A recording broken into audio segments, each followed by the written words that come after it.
이제 2024년도 추수감사주일로 지키는 주일입니다.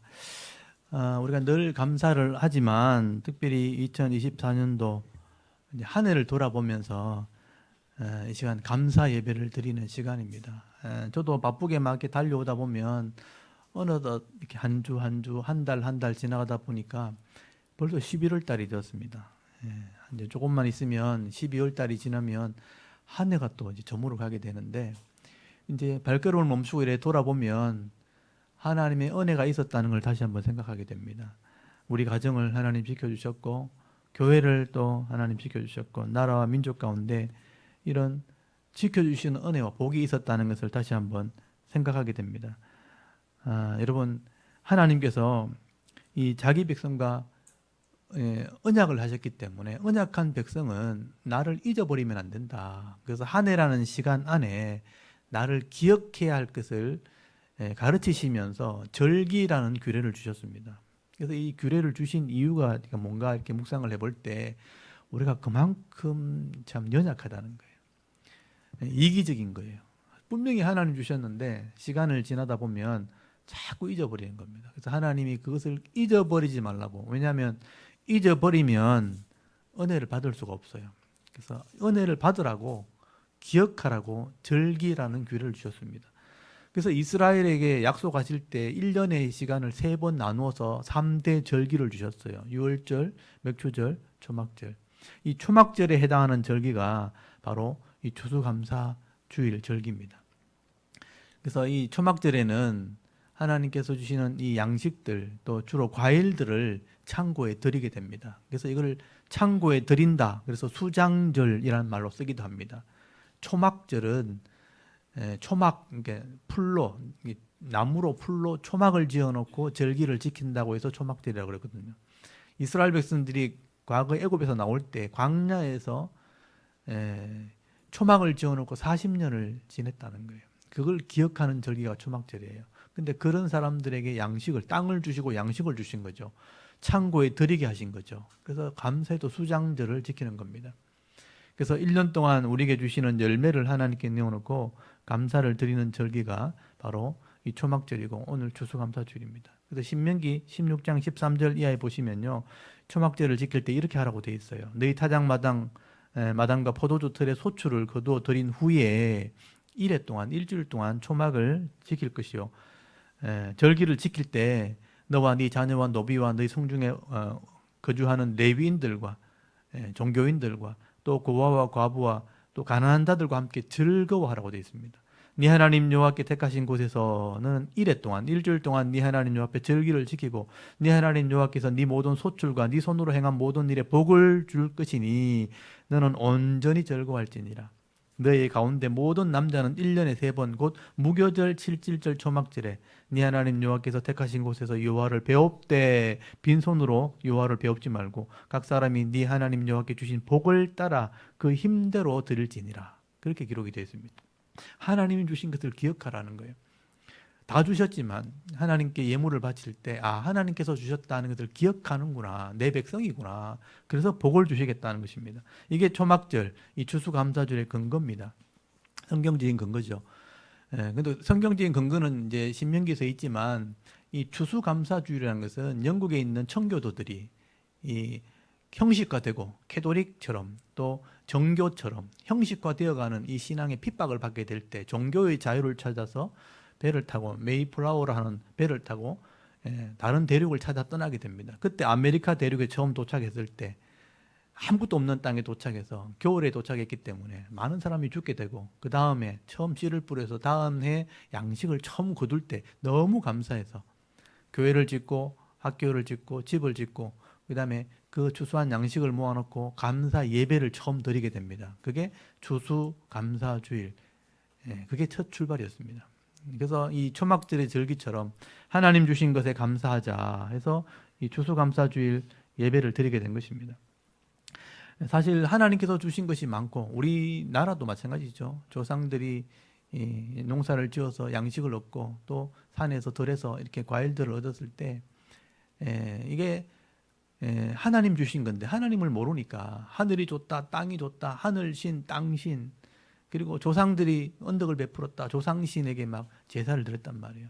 근데 우리는 하나님을 알잖아요. 그러니까 하나님을 알기 때문에 그 하나님, 생명을 주신 하나님께, 우리 가정과 기업과 나라와 민족을 지켜주신 그 하나님께 우리가 믿음으로 감사의 절기를 지키는 것입니다.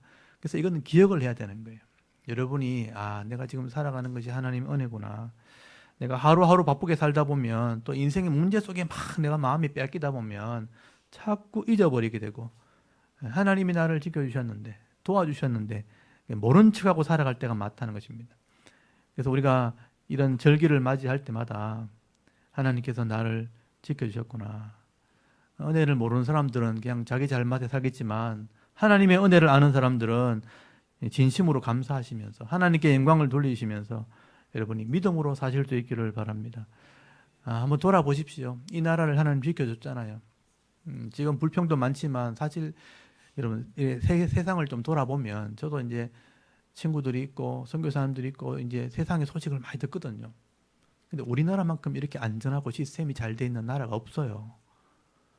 모든 일이 행정이나 또 여러 가지 직장에서 되어진 일들 속에, 또 우편을 편지 하나 보내도 이렇게 빠르게 진행되면서 안전하게 전달되고 이렇게 진행되는 나라가 없습니다.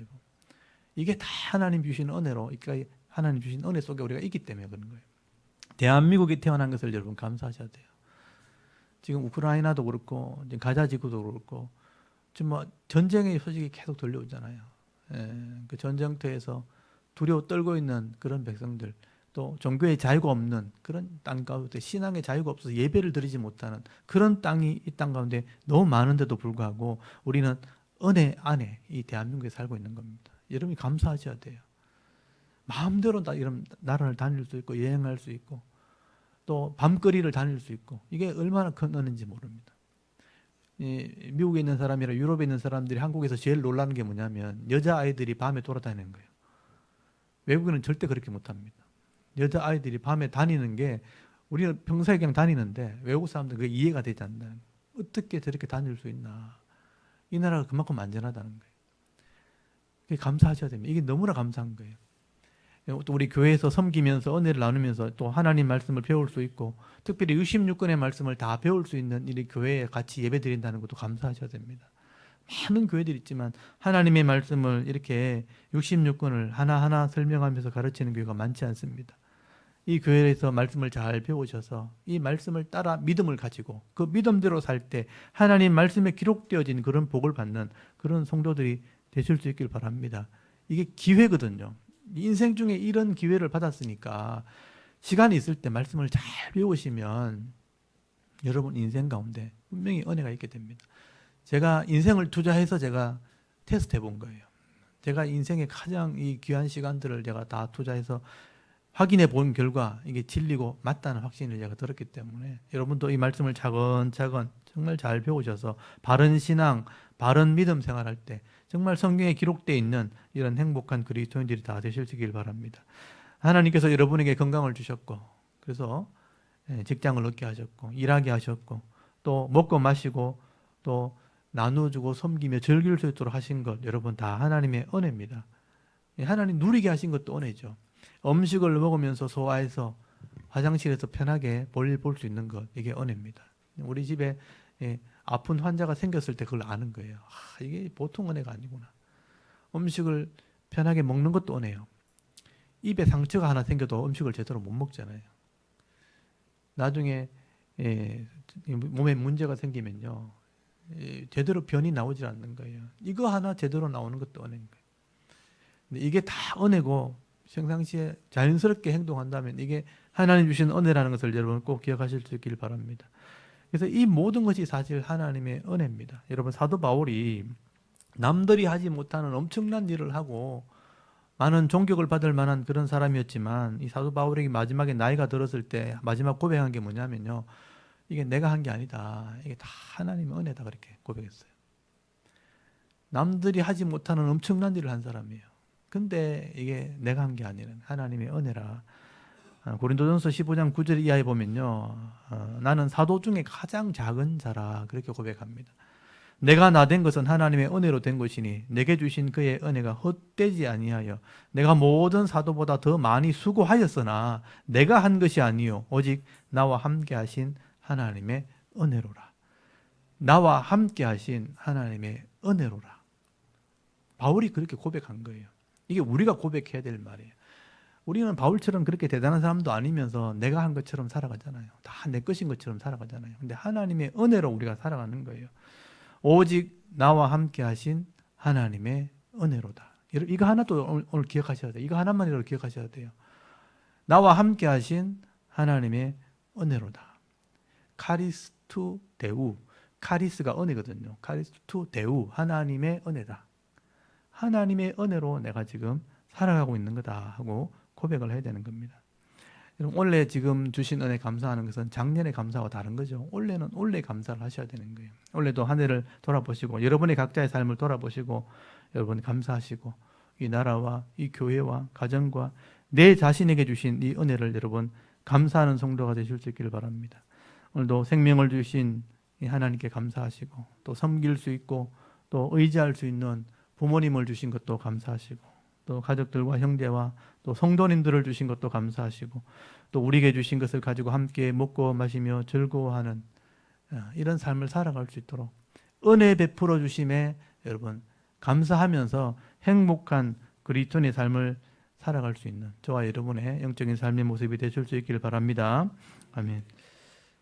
여러분 오늘 주신 말씀이 참 내용이 많습니다. 오늘 보시면 알겠지만 처음 보신 분도 있겠지만 아시는 분도 있겠죠. 이렇게 많은 성경절이 있는 장도 있구나. 시편 119편입니다. 우리 지난주에 제가 117편이 제일 가운데 있는 성경이라고 그랬죠. 근데 제일 가운데 있으면서 또 제일 긴 장이 제일 긴 절이 119절 시편입니다. 성경 66권 그리고 수많은 장 중에 제일 절수가 많은 장이 119편이에요. 얼마나 중요하면 이렇게 많은 내용을 썼을까? 근데 주제가 하나예요. 119편의 주제가 토라, 여호와의 율법이에요. 하나님 말씀에 대한 찬양입니다. 이 말씀이 얼마나 중요했으면 이 시편 기자가요. 이 말씀을 기록할 때 정말 신중하게 또 진지하게 이 시편의 시를 176절까지 써요. 근데 이게 아무 때나 쓴 게 아니에요. 우리 한글로 보면 이게 구분이 안 가지만 히브리어 원문을 보게 되면 이게 한눈에 딱 들어옵니다. 이 사람이 말씀이 얼마나 중요한지 알리기 위해서 그 히브리어 알파벳, 그러니까 우리나라 말하면 기역, 니은, 디귿, 자음 있죠. 알파벳 자음을 가지고 한 자씩 8절씩, 그러니까 22개 자음이 있거든요. 한 자에 8절씩 해서 22절을 만든 거예요. 그래서 다 합치면 176절이 되는 것입니다. 그래서 알렙해서 8절, 베트 8절, 우리나라는 기역 8절, 니언, 기역을 넣어가지고 글자를 시를 쓴 거예요. 앞에 자가 니언을 넣어서. 그래서 제가 히브리 원문을 제가 다 복사해 왔어요. 보십시오. 이게 1절부터 쭉 나오는 거예요. 여기 보면 모양이 똑같죠? 이게 알렙, 히브리의 첫 알파벳. 알렙, 베트, 김멜, 달렛, 해, 바브, 자인, 헤트, 테트, 요드, 카프, 라멧, 맴, 눈, 사멕, 아임, 페, 차데, 코프, 레시, 신, 타우 이렇게 되거든요. 근데 이게 알렙, 첫 자로 이렇게 만든 거예요. 그리고 두 번째 단락에 보면 9절부터 베트가 나오죠. 베트로 글자를 넣어서 다 지은 거예요. 이걸 정확하게 그렇게 맞춘 거예요. 근데 글자를 그렇게 넣어서 의미를 넣어서 그렇게 지은 거예요.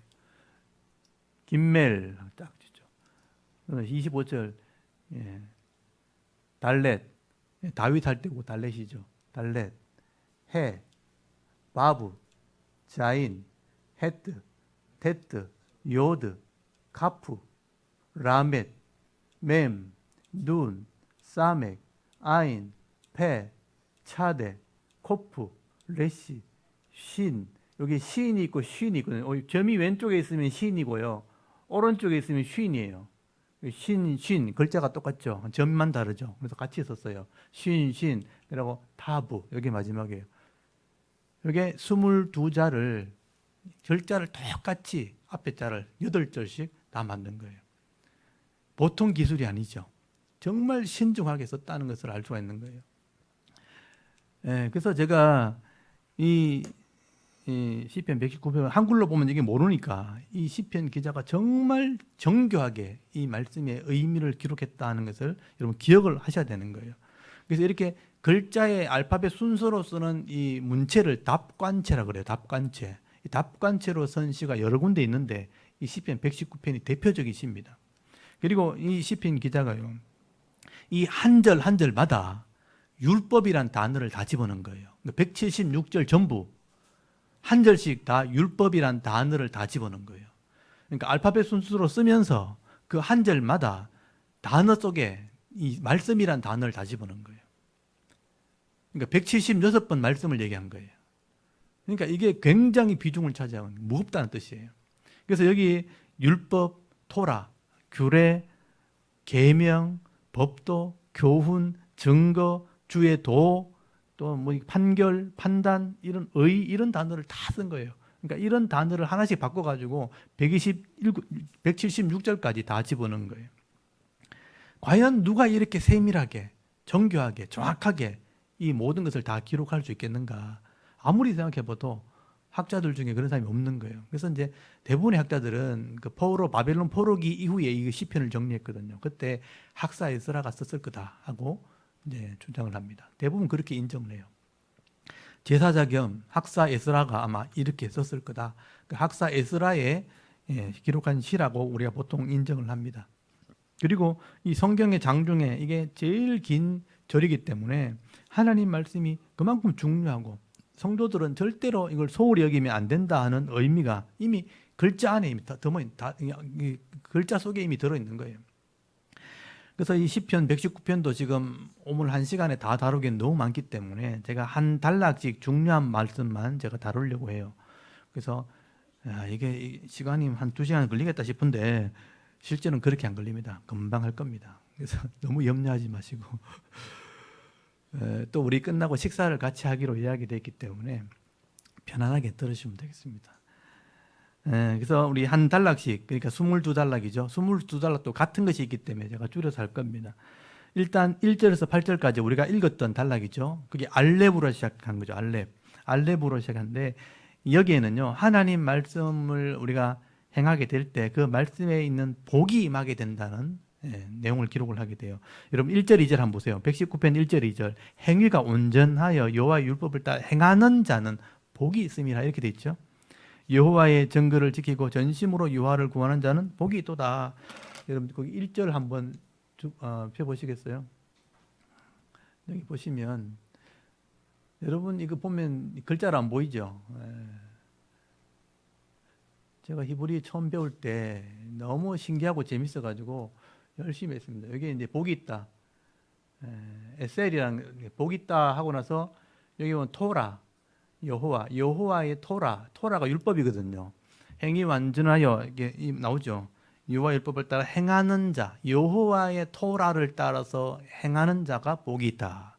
그래서 이 히브리어는 제일 중요한 걸 앞에 넣어놨거든요. 복 있는 자는 이렇게 나와요. 복 있다. 이렇게 하면 복이 있다. 이렇게 설명하거든요. 여호와의 율법을 따라 행하는 자가 복이 있다. 또 여호와의 증거를 지키면서 전심으로 여호와께 구하는 자가 복이 있다. 그냥 구하는 게 아니고 여호와의 증거를 지키면서 전심으로 여호와께 구하면 하나님께 복을 받는다. 응답받는다. 이런 의미죠. 여러분 하나님 말씀은 하나님 나라 법입니다. 근데 우리는 이 법을 배우지 않으면 내 욕심과 죄의 법을 따라 살아가게 되는 거예요. 이 땅에 눈에 보이는 것이니까. 그래서 우리가 죄의 법, 욕심의 법을 따라가는 것이 아니라 언약한 백성으로서 이런 하나님의 법을 따라 순종할 때 결국 하나님 나라의 복을 받게 되는 거예요. 그게 이 땅에 하나님 주신 은혜예요. 그리고 그냥 기도하는 것이 아니고 말씀의 증거를 가지고 기도할 때 하나님이 응답하신다라고 말씀하는 거예요. 그래서 우리가 이걸 기억하셔야 돼요. 우리 샤론교회 성도들은요, 하나님께서 이 땅에 주시는 이 은혜를 누리게 하시려고 법을 주셨는데 법을 기억하면서 순종하면서 이 복을 받으시고 또 이 법대로 기도하면서 응답 받으셔야 되는 거예요. 이스라엘 백성이 이 광야를 지날 때 매일 만나를 먹고 살았던 것처럼 오늘도 저와 여러분 이 말씀을 묵상하면서 순종할 때 하루하루 그 복을 받아 누리는 그런 은혜가 있기를 바랍니다. 그래서 죄의 욕심을 따라 사는 것이 아니고 하나님 말씀을 따라 순종할 때 내게 주신 분복, 내게만 준 복이 있어요. 그거 잃어버리지만 않으면 되는 거예요. 그 복을 받아 누리면서 기도 응답의 복을 받아 누리면서 살아가는 그런 성도들이 되실 수 있기를 바랍니다. 그리고 두 번째 단락 한번 보세요. 9절부터 16절까지. 거기 동그라미가 9절에 나와 있죠. 거기 한 단락이에요. 거기다 베트라고 써놓으면 돼요. 베트로 시작된 글자예요. 어떻게 하면 성도들이 깨끗한 삶을 살 수 있겠는가? 어떻게 하면 깨끗하게 살 수 있을까? 여러분 9절 한번 보십시오. 청년이 무엇으로 그 행실을 깨끗하게 하리까? 주의 말씀만 지킬 따름이니라. 11절 보세요. 내가 주께 범죄하지 아니하리 하여 주의 말씀을 내 마음에 두었나이다. 기록하죠. 어떻게 깨끗하게 살 수 있는가? 말씀이 나를 깨끗하게 한다. 근데 내 마음에 말씀을 두었다. 내가 죄를 짓지 않으려고 말씀을 내 마음에 두었다. 하나님 말씀이 내 마음에 있게 될 때 죄를 구별해내는 거예요. 그래서 죄를 짓지 않도록 하는 삶을 사는 겁니다. 그래서 깨끗하게 살 수 있는 거예요. 14절 15절 한번 보세요. 내가 모든 재물을 즐거워함 같이 주의 증거의 도를 즐거워하였나이다. 재물 좋아하듯이. 여러분 돈 다 좋아하잖아요. 그 정도의 마음으로 하나님을 말씀을 사모해라는 거예요. 그러면 그런 은혜를 누리게 됩니다. 다윗은 금보다 귀한 게 하나님 말씀이라 그랬단 말이에요. 가치를 알면 그렇게 돼요. 여러분 성도들이 특별히 우리 청년들도 재물을 좋아하듯이 하나님 말씀을 즐거워하고 그 말씀을 마음에 두고 깨달아 순종할 때 말씀이 나를 저렇게 하고 또 옳은 삶을 살게 할 수 있는 그런 능력으로 이 세상을 살아갈 수 있는 그런 성도들이 되실 수 있기를 바랍니다. 그리고 17절 한번 보세요. 여기 17절부터 세 번째 단락 김멜로 시작하는 단어죠. 여기는요 말씀대로 살기 위한 성도의 기도가 나와요. 이 기도를 배우셔야 되겠죠. 여러분 18절 19절 보세요. 내 눈을 열어 주의 율법에 토라에서 놀라운 것을 보게 하소서. 기도입니다. 나는 땅에서 나그네가 되어싸우니 주의 계명을 내게 숨기지 마소서. 이게 기도예요. 이 기도하시라고요. 우리가 하나님 말씀을 읽을 때 우리가 이런 기도를 하고 읽으셔야 돼요. 내 눈에 영의 눈을 열어서 하나님의 법에 놀라운 것, 이게 참 뜻을 말하거든요. 참 뜻, 놀라운 것을 좀 알게 해 주십시오. 그리고 이 말씀을 하나님 숨기지 마십시오. 밝히 알게 해 주십시오라고 기도할 때 하나님 보여주시는 거예요. 사모하는 영혼에 만족함을 주시는 거예요. 그래서 이 말씀을 보고 깨달아 이 말씀을대로 살게 되면요, 내 생각이 바뀌고 언어가 바뀌고 삶이 바뀌는 거예요. 말씀이 내게 들어와야 내가 바뀌는 거예요. 말씀이 하나님의 인격이기 때문에. 그래서 말씀을 읽을 때마다 여러분 이 기도하심으로 율법의 놀라운 것들, 이 하나님 말씀의 놀라운 것을 깨달아 순종함으로 변화되어지는 놀라운 은혜를 경험하실 수 있기를 바랍니다. 그럼 25절에 보면요, 네 번째 단락 나오죠. 달렛으로 시작된 거죠.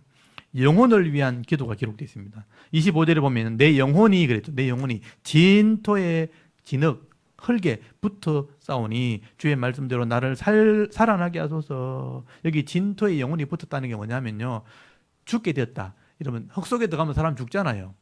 진토에 내가 영혼이 붙었다는 것은 내가 죽게 되었습니다. 죽게 되었습니다. 이 말이죠. 근데 내 영혼에 하나님 말씀이 들어오면 내가 살게 될 겁니다. 28절 보세요. 나의 영혼이 눌림으로 말미암아 녹사오니 주의 말씀대로 나를 세우소서. 하나님 말씀이 깨달아지면 내 영혼이 살고요, 내가 세워지는 은혜가 있게 됩니다. 여러분 32절 보십시오. 주께서 내 마음을 넓히시면, 내 마음이 넓어지면 내가 주의 계명의 길로 달려가리다. 내 마음을 넓게 하시는 분이 하나님이에요. 마음이 좁으면 어떻겠어요? 늘 불안하고 불평하고 힘들하고 이해가 안 되고 이렇게 됩니다. 마음이 좁은 사람은 옆에 볼 수 있는 눈이 없어요. 여유가 없어요. 근데 마음을 넓혀달라는 거예요. 넓혀주시면 말씀의 길로 내가 달려가겠습니다. 제가 이 기도를 참 많이 했거든요. 근데 마음을 좀 넓혀달라. 왜냐하면 자꾸 조급해지니까 마음이 좁아지는 거예요. 마음을 좀 넓혀주시면, 내 마음을 회복시켜주시면 말씀의 길로 내가 달려가겠습니다. 하나님께서 그 길을 인도하시는 거죠. 오늘도 생명의 말씀을 우리가 깊이 묵상하는 중에 우리 영혼이 회복되어지고 마음이 넓어지는 그런 은혜가 있기를 바랍니다. 여러분 33절 한번 보세요. 여기 보면 40절까지 성도가 끝까지 말씀을 지켜야 된다라고 말씀합니다. 이게 해로 시작되는 게 신데요. 33절에 보니까 여호와여 주의 율례들의 도를 내게 가르치소서. 내가 끝까지 지키라 이게 됐죠. 끝까지 지키는 게 이게 믿음이에요. 이게 충성이거든요. 끝까지 지키겠습니다. 끝까지 지키기 위해서 우리가 주의할 게 있어요. 그게 뭐냐면 36절 한번 보세요. 36절에 내 마음을 주의 정거에서 향하게 하시고 탐욕으로 향하지 말게 하소서. 탐욕이 생기면 위험해져요. 내 눈을 돌이켜 허탄한 것, 아무것도 아닌 것, 허탄한 것을 보지 말게 하소서. 주의 길에서 나를 살아나게 하소서. 허탄한 게 뭐냐면요, 꽝, 아무것도 아닌 것, 막 있는 것 같아 달라갔는데 시간 투자해가지고 막 갔는데 꽝, 아무것도 없어요. 제가 이번에 예를 들면 시간이 가는데 울릉도 갔다 오면서 배를 타고 이렇게 가잖아요. 그럼 5시간 동안 배를 타는 게 지겹잖아요. 갈 때는 잤는데 날 때는 낮이거든요. 잠도 안 오고. 예, 보니까 로비에 인형 뽑기가 있는 거예요. 목사님 하나 꼬셔가지고 저거 합시다. 집사람 하나 갖다 줘야 되겠네 하면서. 그래서 1,000원짜리를 한 개, 1,000원짜리 하나 한 번 하는 거예요. 욕심에 잡혀가지고 한 번만 하면 될 것 같아. 몇 번 한 줄 아세요? 3번까지 하고 한 번 더 하자니 4번까지 했어요. 근데 결국 못 뽑았어요. 꽝. 욕심에 사로잡혀가지고 한 번만 하면 될 것 같은데 이쁜 거 저거 내가 주면 좋겠는데 욕심인데 안 돼. 시간 투자, 돈 투자, 마음만 상하고 옆에 갔던 목사님은 같이 또 돈 다 갖다 가지고 둘 다 아무것도 못하고 빈털털이 해가지고 에이 헛것을 따라가면 안 되는구나. 이게 인생도 똑같아요, 여러분. 직장 생활할 때, 사업할 때 뭔가 있던 게 있는 것 같아. 근데 말씀의 길이 아니면요, 꽝이 꽝. 헛된 것이 보이면 안 돼. 그래서 내가 끝까지 가는데 유의할 게 뭐냐면 탐욕하고 헛된 거예요. 그걸 잘 구별해야 됩니다. 그렇게 가면 아무것도 없습니다. 예. 그래서 탐욕과 헛된 것에 마음을 빼앗기지 않고 끝까지 순종하는 성도가 되게 달라고 여러분 기도하셔야 돼요. 그리고 6번째 단락이 41절 한번 보세요. 41절. 48절까지 바브라고 시작되는 단어. 불신자들을 만났을 때 할 말을 달라고 기도하고 있어요. 41절 보니까 여호와여 주의 말씀대로 주의 인자하심과 주의 구원을 내게 임하게 하소서. 그리하시면 내가 나를 비방하는 자 불신자들에게 대답할 말이 있사오리니 내가 주의 말씀을 의지함이니이다. 불신자들이 나를 비방할 때 대답할 말을 달라는 거예요. 대답할 말. 그게 주의 인자와 구원의 능력이에요. 인자는 헤세드, 사랑이죠. 하나님의 사랑을 깊이 깨달았을 때 내가 이렇게 하나님 은혜를 받았다, 내가 이런 어려움이 있을 때 나를 이렇게 구원하셨다, 확신이 있으면요 할 말이 있는 거예요. 그 할 말을 달라고 기도하시라는 거예요. 내가 이런 형편없는 사람이었는데 하나님 은혜를 입으니까 이렇게 귀한 사람이 됐다, 대접받는 사람이 됐다. 이게 할 말이잖아요. 이게 전도고 성경 것이죠. 여러분 46절 한번 보세요. 왕들 앞에서 주의 교훈을 말할 때 수치를 당하지 않게 된다. 할 말이 있으면요 왕들 앞에서도 수치를 당하지 않아요. 당당하게 되는 거죠. 오늘 저와 여러분이요 이 하나님 말씀에 능한 자가 되어서 하나님의 은혜를 많이 경험하셔서 그 인자와 구원함을 알게 되어서 이것을 전하는, 복음을 전하는 그런 은혜가 있기를 바랍니다. 그리고 49절 한번 보십시오. 49절 여기 56절까지 자인이로 시작되는 단어. 이 말씀이 위로하는 힘이 있다는 거예요. 50절 한번 보십시오. 이 말씀은 나의 고난 중에 위로라 그랬어요. 위로라. 주의 말씀이 나를 살리셨기 때문입니다. 교만한 자들이 나를 심히 조롱하였어도 나는 주의 법을 떠나지 않았나이다. 여호와여 주의 옛 규례들을 내가 기억하고 스스로 위로하였나이다. 옛 규례가 뭐냐면 구약의 성경들이에요. 그 당시 성경이 구약밖에 없잖아요. 이 선진들의 믿음을 보면서 내가 위로받았습니다, 이런 뜻이에요. 하나님이 죄악의 땅 가운데 많은 어려움을 당하기도 하시는데 결국은 말씀을 통해서 위로를 받게 되는 거예요. 그 믿음의 선진자들이 그런 어려움 당했을 때 은혜 받는 것을 보면서 내가 위로를 받는 거죠. 나도 이런 어려움을 당했는데 말씀대로 사니까 이런 복을 얻게 되었구나 하고 위로를 받는 겁니다. 이 하나님 말씀은 진리고 변하지 않기 때문에 오늘도 이 말씀대로 순종할 때 이 말씀이 나를 위로하게 되는 거죠. 나를 살리게 되고 내 마음을 넓히고 이기게 하시는 것입니다. 여러분 세상에 고난을 당할 때마다 이 시편 기자처럼 하나님 말씀을 통해 위로받는 그런 은혜가 있기를 바랍니다. 그리고 57절 한번 보십시오. 57절에서 64절까지 헤트라는 단어로 시작되죠. 하나님 말씀이 나를 인도한다는 거예요. 나를 인도해 가는 게 말씀이에요. 57절 보세요. 여호와는 나의 분깃이시니 나는 주의 말씀을 지키리라 하였나이다. 여기 자기 분깃, 내게 주신 분복이에요. 내게 주신 분복을 잃어버리지 않으려고 어려움 중에도 내가 말씀을 지키겠다 결심하게 될 때 하나님이 도와주신다는 겁니다. 여러분 59절을 한번 보세요. 내가 내 행위를 생각하고 주의 증거를 향하여 내 발길을 돌이켰사오니. 내 발길을 어디로 돌이켰다고요? 증거들, 주의 증거를 향해 돌이켰사오며 주의 계명들을 지키어 신속하고 지체하지 아니하였나이다. 악인들이 줄이 나를 둘러 얽혔을지라도 나는 주의 법을 잊지 아니하였나이다. 우리가 어려움 중에도 하나님 말씀으로 내가 발길을 돌리게 되면요, 말씀으로 계명으로 내가 발길을 돌려서 순종하게 되면 하나님이 도와주시는 거예요. 악인들이 나를 줄로 꽁꽁 둘러매도 얽어매도 하나님이 그걸 풀어주는 거예요. 문제를 해결해 주시고 아무것도 아닌 것처럼 해주신다는 겁니다. 오늘 이 하나님 말씀이 여러분 생각날 때마다 너희 죄의 길이 아니로 오만한 자의 자리, 죄악의 길을 악인의 길, 죄의 길이 아니라 하나님의 말씀으로 돌아올 때 하나님이 주시는 은혜를 경험할 수 있는 그런 성도들이 되실 수 있기를 바랍니다. 여러분 65절 한번 보십시오. 테트라고 시작되죠.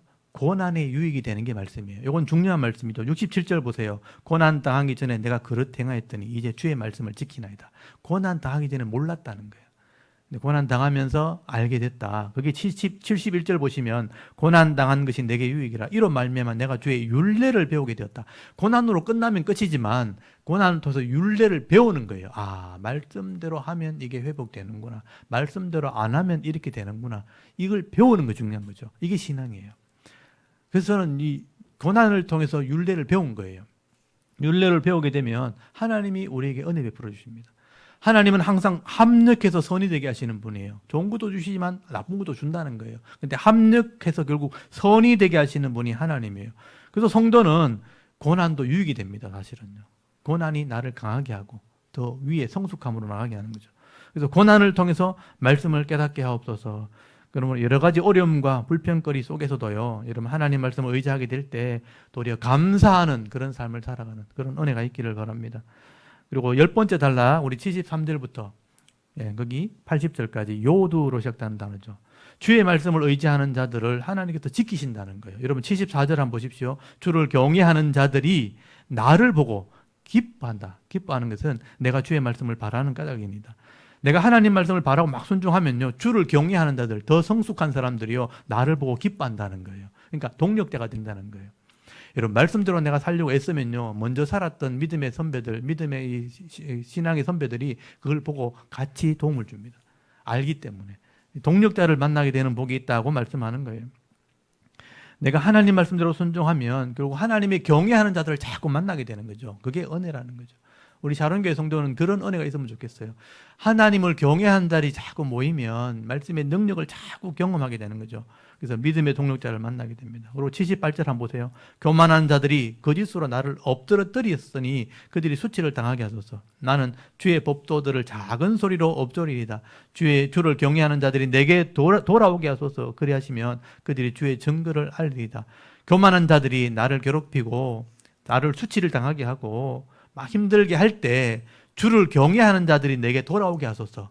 먼저 말씀을 경험했던 사람들이 나를 도와주게 해달라는 거예요. 그러면 그들이 증거를 보여준다. 하나님을 알게 한다라고 말씀하는 거죠.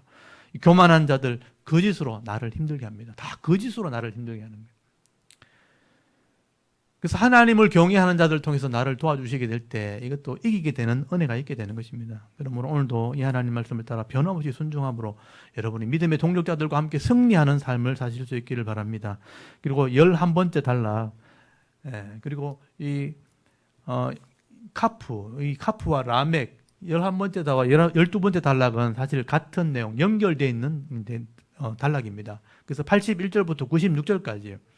세상에서 환난과 핍박을 당해도 변하지 않는 이 하나님 말씀을 붙들고 있으면 하나님께서 반드시 은혜 베풀어 준다는 거예요. 여러분 그 82절 한번 보세요. 성도들이 이런 고난을 당하게 됩니다. 나의 말이 주께서 언제 나를 안위하실까 하면서 내 눈이 주의 말씀을 바라게 피곤했다. 힘들다는 거예요. 내가 연기 속의 가족부대 같이 눈이 맵죠. 연기 속의 가족부대니까 눈이 따갑고 아프고 이런데 눈물 난다는 거죠. 같으나 주의 율례를 잊지 아니하나이다. 여러분 85절 보세요. 주의 법을 따르지 아니하는 교만한 자들이 나를 헤아리고 웅덩이를 팠다고 돼 있어요. 여러분 함정을 파놓고 웅덩이를 파놓고 기다리는 자들이 있습니다. 86절 보세요. 주의 모든 계명들은 신실하니이다. 그들이 이유 없이 나를 핍박하오나 나를 두고서서 이유 없이 나를 괴롭히는 사람이 있어요. 그냥 싫다면서 괴롭히는 사람이 있다는 거예요. 여러분 이런 시편 기자가요, 이렇게 교만한 자들, 하나님 법을 따르지 않는 자들이 나를 괴롭히고 웅덩이를 파고 또 내게 그런 고통을 줄 때 끝까지 하나님 말씀 버리지 않았다는 거죠. 이 말씀 붙들고 끝까지 순종하게 될 때 결국은 이기게 하셨다. 여러분 89절에서 90절 보세요. 여호와여 주의 말씀은 영원히 하늘에 굳게 섰사오니 주의 성실하심은 대대에 일어나이다. 하나님의 성실하심이 나를 도우신다는 거예요. 하나님의 말씀이 영원히 변하지 않고 그 하나님의 성실하심이 대대에 이르게 된다면 그 하나님이 나를 도우신다. 하나님의 말씀이 영원하고 하나님의 성실하심이 나를 붙들게 될 때 하나님이 도우시는 은혜로 내가 이기게 되는 겁니다. 여러분 92절 한번 보세요. 주의 법이 나의 즐거움이 되지 아니하였다면 내가 내 고난 중에 멸망하였으리라. 내가 주의 법도들을 영원히 잊지 아니하오니 주께서 이것들 때문에 나를 살게 하심이니이다. 내가 하나님 말씀을 즐거워하지 않았더라면 고난 중에 내가 망했을 거다. 근데 이 법도를 내가 영원히 잊지 않으니까 하나님이 나를 살게 했다라고 말하는 거예요. 그리고 96절에 보면요, 내가 보니 모든 완전한 것이 다 끝이 있어도 주의 계명은 심히 넓으니다. 세상 것은 다 끝나도요, 하나님 말씀은 끝나지 않아요. 영원한 것입니다. 결국 하나님 말씀이 영원하기 때문에 말씀을 붙드는 사람도요, 진리편에 서 있는 사람도 반드시 이기게 되어 있는 겁니다. 여러분이 그런 승리자들이 되실 수 있기를 바랍니다. 여러분 13번째 단락입니다. 여기 매무로 된 것이죠. 하나님 말씀의 능력에 대해서 말씀하는데 이것도 제가 굉장히 좋아하는 말씀이에요. 98절에서 100절까지 이건 같이 한번 읽었으면 좋겠는데요. 97절부터 읽어보겠습니다. 97절부터 100절까지를 같이 한번 읽습니다. 시작. 내가 주의 법을 어찌 그리 사랑하는지요. 내가 그것을 종일 작은 소리로 읊조리나이다. 주의 계명들이 항상 나와 함께하므로 그것들이 나를 원수보다 지혜롭게 하나이다. 내가 주의 증거들을 늘 읊조림으로 나의 명철함이 나의 모든 스승보다 나으며 주의 법도들을 지킴으로 나의 명철함이 노임보다 나으니이다. 아멘. 여기 보면 주의 법을 사랑하는데 작은 소리를 읊조린다는 게 뭐냐면 계속 기억을 한다는 거예요. 그러니까 원수보다, 스승보다, 노인보다 세 부류가 나오죠. 원수보다 내가 지혜롭고, 스승보다 낫고, 또 노인보다 더 나은 그런 지혜와 명철함을 얻게 된다. 제가 공부할 때 이 기도를 많이 했었어요. 하나님, 이렇게 원수보다 내가 지혜롭기를 원합니다. 스승보다, 나를 가르치는 보다 내가 더 낫기를 바랍니다.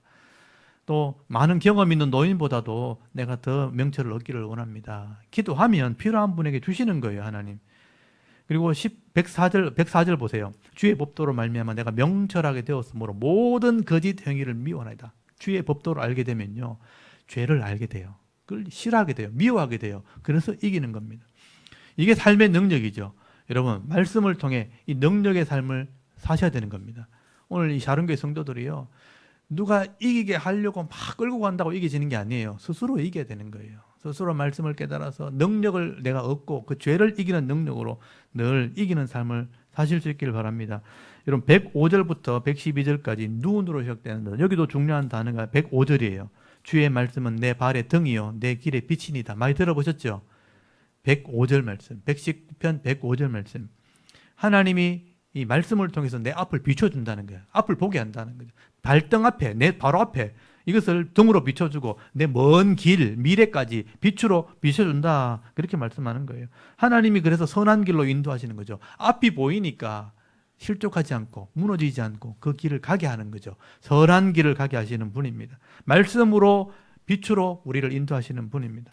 여러분, 하나님 말씀의 안내를 잘 받아서 선한 길, 믿음의 길을 잘 달려가실 수 있기를 바랍니다. 그리고 113절부터 120절까지 그게 싸맥으로 시작된 시죠. 나의 피난처와 방패가 되어주신다. 여러분 114절 보세요. 주는 나의 은신처, 피난처시요 방패시라. 내가 주의 말씀을 바라나이다. 말씀을 바라는 자에게 방패가 되어주시는 거예요. 119편 119절 한번 보세요. 주께서 세상의 모든 악인들을 찌꺼기같이 버리시니 그러므로 내가 주의 증거를 사랑하나이다. 나를 괴롭히는 악인들 있죠. 악인들 하나님 찌끄레기 버리셔서 버려버리는 거예요. 그게 하나님의 능력이죠. 내가 말씀대로 살 때 하나님이 내 피난처, 방패가 되어주실 뿐 아니라 악한 자를 찌꺼기처럼 버려버리는 거예요. 그래서 이기는 겁니다. 오늘도 말씀을 순종할 때 하나님이 방패가 되어주시는 그런 은혜를 누리실 수 있길 바랍니다. 16번째 단락에 121편, 여기 121절부터 우리 마지막 176절까지는 거의 비슷한 내용들이에요. 마지막 단락은 거의 비슷합니다. 세상의 대적들을 만나고 핍박을 당하고 또 하나님 말씀을 우리가 버리지 않고 끝까지 말씀을 붙들고 있으면 하나님이 평안을 주신다.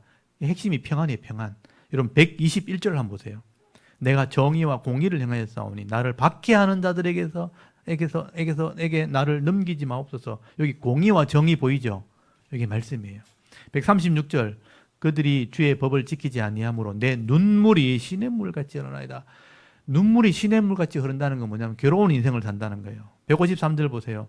나의 고난을 보시고 나를 건지소서. 내가 주의 율법을 잊지 아니하면이다. 고난이 있다는 거예요. 158절 보세요. 주의 말씀을 지키지 아니하는 거짓된 자들을 내가 보고 슬퍼하였나이다. 괴롭다는 겁니다. 161절 보세요. 고관들이 거짓으로 나를 핍박하오나 나의 마음은 주의 말씀만 경외하나이다. 고관들이니까 정치인들이죠. 권력 있는 사람들이요, 이 법을 통해서 막 압박을 하는 거예요. 이게 진짜 힘든 거예요. 민주주의 사회 만든다 그래놓고 법으로 압박을 하는 거예요. 그러니까 법으로 이렇게 핍박을 주니까 내가 너무 힘든. 근데 하나님의 말씀을 경외하게 됐다. 여러분, 이런 고난들이 세상에 있다는 거예요. 성도들에게도. 근데 164절 한번 보세요. 주의 의로운 규례들로 말미암아 내가 하루에 7번 주를 찬양하나이다. 주의 법을 사랑하는 자에게는 뭐가 있어요? 큰 평안이 있으니 그들에게 장애물이 없으리다. 이런 고난이 분명히 있는데도 불구하고 하나님 말씀을 따라 7번 하나님을 찬송하다. 7이라는 숫자는 원래 언약이란 단어거든요. 완전하다. 그래서 하나님 완전하게 주님을 찬양하게 되면 큰 평안을 누리게 된다는 거예요. 세상이 어지럽고 악해져도 말씀을 의지하는 자들에게는 평안이 있습니다. 그 앞에는 장애물이 없다는 거예요. 이걸 여러분 믿으셔야 돼요. 그래서 여러분 세상이 악하다고 불평하지 마시고요. 말씀 안에 거하시면 돼요. 큰 평안이 있게 돼요. 그 속에 흔들림 없이 하나님 말씀을 순종하고 하나님을 찬양하는 자들에게 큰 평안이 있고 장애물이 없는 그런 복을 받게 되는 것입니다. 그래서 성도는 세상에서 형통한 삶을 살아가게 되는 것입니다. 그래서 여러분 시편 119편 제가 다 살피지는 않았지만 중요한 구절들을 제가 다 설명을 드렸어요. 말씀이 중요하다는 것을 노래한 거예요. 중요하니까 우리가 이 말씀을 가까이 해야 되는 거예요. 잊어버리면 안 되는 겁니다. 그래서 여러분 이렇게 시편 110편 시편 기자는요, 이 에스라는 하나님 말씀이 얼마나 중요하고 또 하나님 말씀이 인생에 얼마나 큰 영향을 미치고 있는가 하는 것을 지금 여러 가지 모습으로 찬양을 하고 있는 것입니다.